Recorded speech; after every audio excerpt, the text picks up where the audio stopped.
चतुरदादी एक सेठ था। वो बहुत कपटी और लालची था। रामपुर गांव में उसकी इकलौती रिश्तेदार एक काकी रहती थी। काका का निधन हो गया था। काकी की अपनी कोई संतान नहीं थी। वो बहुत बूढ़ी थी, बिना लाठी के चल नहीं पाती थी। सेठ की नजर उस पुश्तैनी हवेली पर थी जिसमें काकी रहती थी। वह हवेली हडीडीएच पने के लिए कई तरह के हथकंडे अपनाता रहता। सेठ की पत्नी, लीजिए चाय पी लीजिए, इतनी चिंता में क्यों लग रहे हो, क्या बात है? सेठ, अरे भाग्यवान, चिंता न करूं तो क्या करूं, सारी हवेली पर हक जमा कर बैठी है काकी। उस बुढ़िया से किसी न किसी तरह वो हवेली तो चाहिए बस। सेठानी, उसके कुछ ही दिन बचे हैं, अब आप खामखां उसकी फिक्र करते हो। उस पर तो आपका ही हक है, इकलौते वारिस हो आप हवेली के। सेठ, इस बार तो मैं काकी को फुसलाकर हवेली के कागज लेकर रहूंगा। अगले दिन सेठ हवेली पर जाता है। हवेली का नौकर दरवाजा खोलता है। नौकर, आप कौन? अरे सुनिए, आप अंदर कहाँ जा रहे हो? काकी, अरे कौन है रे, कौन आया? सेठ, मैं हूँ काकी, तुम्हारा बबुआ। काकी, अरे तू क्यों आया है? सेठ, क्या कहा काकी, तुम भी ना अपनी काकी से मिलने नहीं आ सकता क्या? काकी, अरे तू रहने दे, एक नंबर का लालची स्वार्थी कहीं का, तू कभी मरते हुए को पूछने नहीं आया, चल निकल यहाँ से। सेठ, जैसा भी हूँ काकी, इस हवेली का इकलौता वारिश हूँ। काकी, हाय हाय, आज वारिशपना याद आ रहा है। जब जब इस हवेली पे और मुझ पर मुसीबत आई, तू झांकने भी नहीं आया। सेठ, ये सब मैं नहीं जानता, मुझे बस अपना हक चाहिए, बाहर निकल यहाँ से। यह हवेली तो क्या, सुई बराबर जगह नहीं मिलेगी। सेठ, ये घर मेरा भी है, इस पर मेरा भी उतना ही हक है जितना तुम्हारा, तुम मुझे नहीं निकाल सकती। काकी, अरे जा यहाँ से, नहीं तो धक्के खाकर जाएगा, समझा? तभी नौकर आगे बढ़ा। सेठ, हाथ मत लगाना। सेठ, काकी तुम क्या सोच रही हो, मैं अपना हक छोड़ बेच दूंगा, ये हवेली मेरी है, तुम्हारे जीते जी इसे लेकर रहूंगा, देखता हूँ तुम क्या कर लोगी। काकी, बढ़ा आया, आज तक कभी देखने तक नहीं आया, खेत जमीन सब खा गया, अब ये घर भी चाहिए। अगले दिन, सेठ, लगता है घी सीधी उंगली से नहीं निकलेगा, अब उंगली टेढ़ी करनी ही पे डी हैगी। सेठ ने एक बदमाश को बुलाया। बदमाश, बोलो सेठ, तुमने हमें क्यों बुलाया है? सेठ, एक काम है तुमसे, बोलो, करोगे? बदमाश, एक क्या, 100 काम बोलो। हाँ, मगर मुफ्त में कोई काम नहीं करूंगा, समझे? अपने यहाँ मुफ्तखोरी नहीं चलती। सेठ, पर यह बात किसी को पता नहीं चलनी चाहिए। बदमाश, अरे बोलो, काम क्या है भाई? सेठ, ये पता पास वाले रामपुर गांव का है, इस घर में बस एक बुढ़िया अकेले रहती है, मुझे इस घर के कागज चाहिए। बदमाश, का क्या मतलब, वो घर के कागज मुझे क्यों देगी? सेठ, यही तो काम है, मुझे तो बस घर के कागज चाहिए, तुम कैसे भी ला कर दो, ठगी करो, चोरी करो, वो तुम जानो। बदमाश, क्या बात है सेठ, कागज कैसे भी चाहिए तुमको, हैं? सेठ, ये बुढ़िया मेरी काकी है, इसका दुनिया में मेरे सिवाय कोई नहीं है, ये जिस घर में रहती है वो हमारा पुश्तैनी घर है, कायदे से उस पर मेरा हक है, पर ये काकी बहुत सयानी है, कहती है तुझे सुई जितनी जगह नहीं दूंगी, इसके बदले में मैं तुम्हें बहुत से रुपए दूंगा। बदमाश, बहुत सारे का मतलब, रकम बताओ। सेठ, और 3000। बदमाश, जोखिम भरा काम है, अगर मुझे कुछ हुआ तो तुम तो पलट जाओगे, और ये 1000 से 1 रुपया कम नहीं लूंगा। सेठ, चलो ठीक है, मुझे कागज किसी भी हाल में चाहिए। बदमाश, रुपया तैयार कर लो सेठ, मैं इस हाथ कागज दूंगा, उस हाथ रुपए लूंगा। बदमाश बुढ़िया के घर के सामने खा डेढ़ा हो जाता है। तभी हवेली का नौकर जल्दी जल्दी में हवेली से बाहर निकलता है। बदमाश, अरे ये तो बहुत बड़ी हवेली है, नौकर तो एक ही लग रहा है, बुढ़िया की कमर भी झुकी हुई है, चोरी आसानी से हो जाएगी। नौकर थैला लिए घर से बाहर निकला। बदमाश, इससे कुछ और पता करता हूँ। बदमाश, ओ भाई जरा सुनो तो, इतनी जल्दी में कहाँ जा रहे हो? नौकर, तुम कौन, पहचाना नहीं? बदमाश, अरे मैं दूसरे गांव में रहता हूँ, आज ही यहाँ काम पर आया हूँ, यहाँ खाने पीने की दुकान कहाँ है? नौकर, सामने सीधे निकल जाओ, थोड़ी दूरी पर है। बदमाश, अरे वो तो बंद पड्डी है, कोई और बता दो। नौकर, देखो भैया, अभी मैं बहुत जल्दी में हूँ, वरना आखिरी बस निकल जाएगी, मेरी भतीजी की शादी है, वहाँ जाना जरूरी है। बदमाश, आज वही रहोगे? नौकर, हाँ, कल शाम से पहले तो नहीं आ पाऊंगा, चलो अब चलता हूँ। नौकर के जाने के बाद बदमाश, नौकर भी नहीं है, सही मौका है, आज रात ही सेठ का काम निपटाता हूँ। अंधेरा होने पर बदमाश खिड़की से घर में घुस गया। बदमाश, बाप रे, बुढ़िया ने इतना अंधेरा कर रखा है कि अपना हाथ भी ना दिखे। चलते चलते ही वो रसोई में पहुंचा। बदमाश, लगता है नौकर बेचारा कल तक का खाना बना के गया, सब मैं खा गया। उसने जी भरकर खाना खाया। बदमाश, अब रास्ता एकदम साफ है, वो मरियल बुढ़िया तो बिना लाठी के चल भी नहीं पाती, मेरा क्या बिगाड़ा चलेगी। अब आराम से कागज ढूंढूंगा। वो एक कमरे में गया, वहाँ तिजोरी थी। उसने पिन से तिजोरी खोलने की कोशिश की। बदमाश, अरे पूरी पिन टेढ़ी हो गई, पर ताला टस से मस नहीं हो रहा। ये अपनी चाबी के बिना नहीं खुलेगा। चाबी, चाबी, चाबी।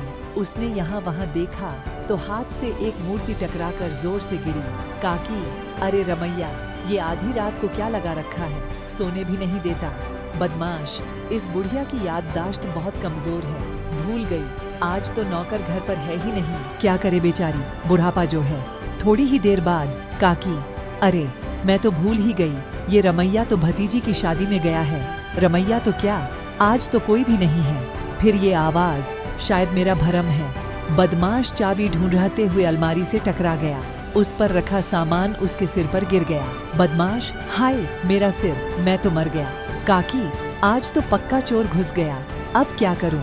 बदमाश, यहाँ चाबी नहीं है, जरूर बुढ़िया के कमरे में होगी, वहाँ जाना होगा। बुढ़िया, कुछ सोचने के बाद, रमैया, अरे ओ रमैया, कहाँ मर गया, सुनाई नहीं देता क्या? बदमाश, ये बुढ़िया पगला गई है, आधी रात को चिल्ला रही है। बुढ़िया, रमैया, ओ रमैया, थोड़ा पानी ले आ, प्राण निकल रहे हैं रे। मरती बुढ़िया को 2 बूंद पानी पिला दे, तुझे पुण्य मिलेगा। बदमाश, अरे ये ऐसे ही जागती रही तो मैं इसके कमरे से चाबी कैसे लूंगा?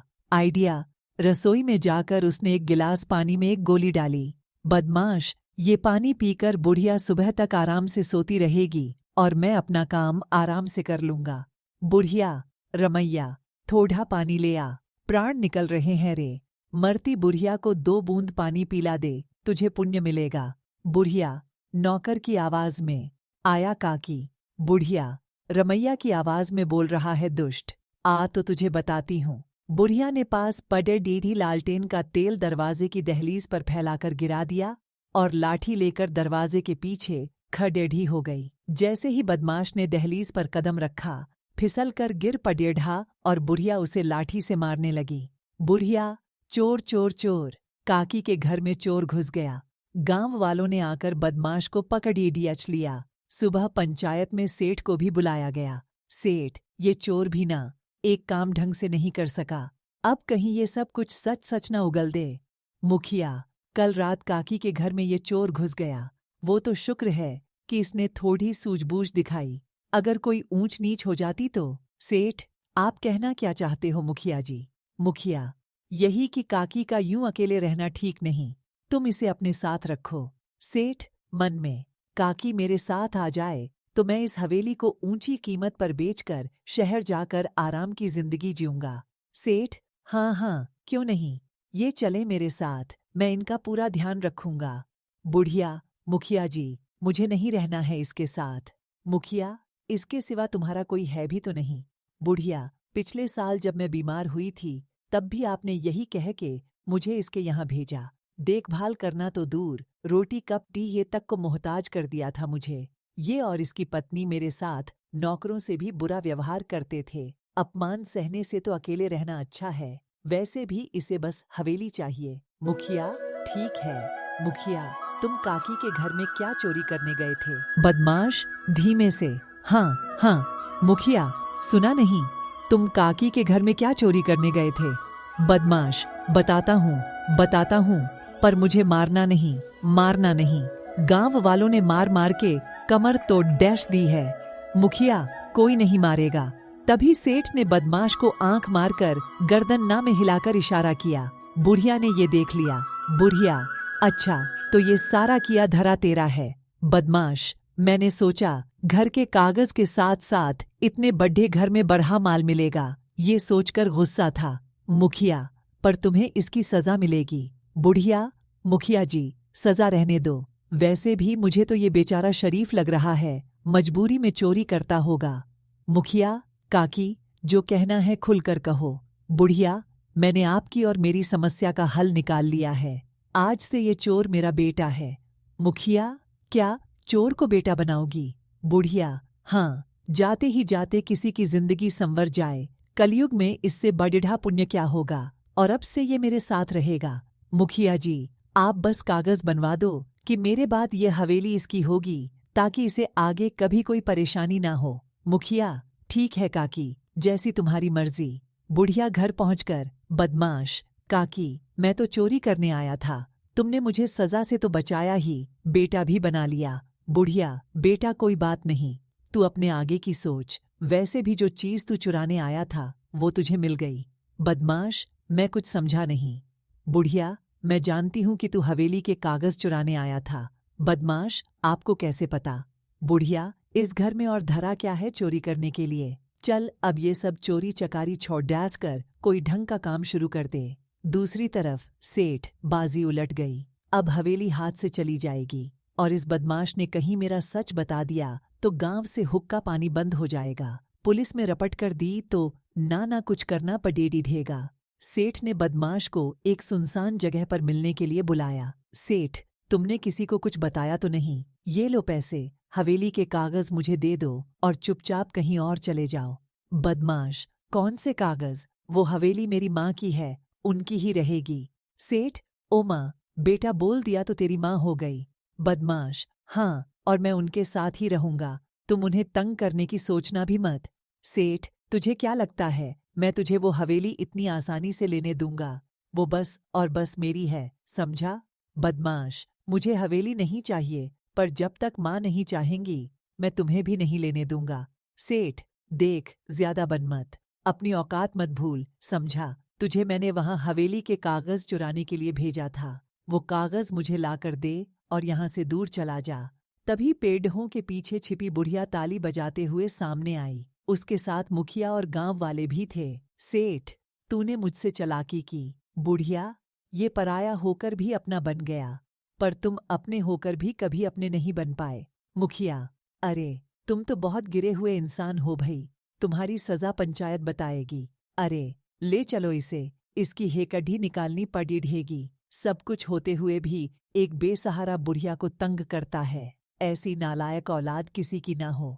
इसके बाद पंचायत ने सेठ का हुक्का पानी बंद कर दिया और दूसरी तरफ बदमाश काकी का बेटा बनकर काकी के साथ खुशी खुशी हवेली में रहने लगा। ये आपको हमारी ये स्टोरी कैसी लगी हमें कमेंट में बताइए प्लीज। स्टोरी को लाइक और शेयर कीजिए और चैनल को सब्सक्राइब कीजिए। धन्यवाद।